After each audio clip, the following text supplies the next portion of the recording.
Ayan, para sa mga na-disable ang mga account, naku, wag na kayong magbabayad pa sa mga nagre-recover dyan dahil meron na tayong solusyon dyan, guys. So, actually, ako, na-experience ko na yan. Okay, na-disable din po ang aking Facebook account for 2 weeks. 2 weeks po. Ayan, so marami na akong pinanood na mga tutorial kung paano siya ma-recover. And then, marami na rin akong nakitang mga posts na marami silang nire-recommend na ito daw ay marunong mag-recover ng mga disabled account. Pero ayun, dumating na rin ako sa point na gusto ko na rin siyang ipa-recover. Pero napakamahal, besh. 20k to 15k to 20k po ang babayaran nyo. Pero ayun, so hindi ako nawala ng pag-asa. Ang ginawa ko guys, ito, pakinggan nyo, panoorin nyo to guys.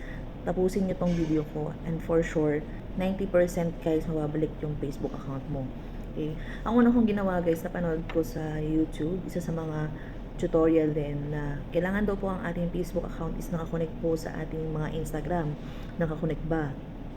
And yon. So, ang una kong ginawa guys, binerified ko yung Instagram ko. Kasi ang findings nung sa akin guys, parang hindi ako yung may-ari. So, may mga multiple account daw ako. Ayan. So, yun, pinatunayan ko sa Instagram na ako yung may-ari talaga ng Facebook ko, ng account ko. Ayun, so yun yung first na una kong ginawa and nag-feedback ako doon sa Instagram. So, kasi si Instagram and Facebook is iisa lang guys, so Meta din po yun. Ayan, so doon ako nag-feedback, hindi ko kasi ma-reach out yung Facebook, hindi ko mapatunayan. So, sa pamamagitan ng Instagram ko, napatunayan ko guys na ako yung owner. And then, hindi siya nag-click guys. Hindi siya agad-agad bumalik. Actually, ang dami pang mga agent na nag-handle sa akin. As in, hindi ko talaga sila as in tinantanan. Talagang lagi ako nagpa-follow up sa Facebook, nagpa-follow up din ako in Instagram. So, hindi ko sila tinantanan.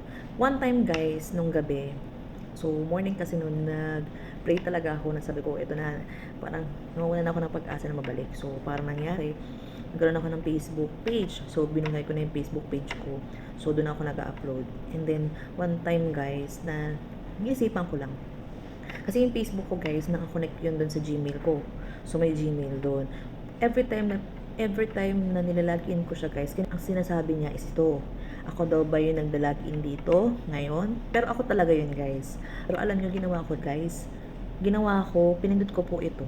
Yung this wasn't me. So meaning po, hindi ako ang nag-open yan. Pero after ko pinindot yun guys, email na ng ganito. Ayan, so re-recover daw, tutulungan daw nila akong ma-recover yung Facebook ko. Ayun guys, so yun lang yung ginawa ko guys. So tuloy-tuloy na yan guys, nunubas na yan, natutulungan daw nila akong ma-recover yung Facebook ko at mabalik sa akin. Ganun lang guys, kadali. So kailangan guys, make sure na ang ating mga Facebook ay nakakonect sa Instagram or dito sa ating Gmail. Okay? Yan lang po ang tangi nating susi if ever po na mangyari po sa atin yung mga ganito. And syempre, ang possible din na reason yan guys is hinahack yung ating account. So para mabawi natin ang ating mga account, ayan po ang ating susi.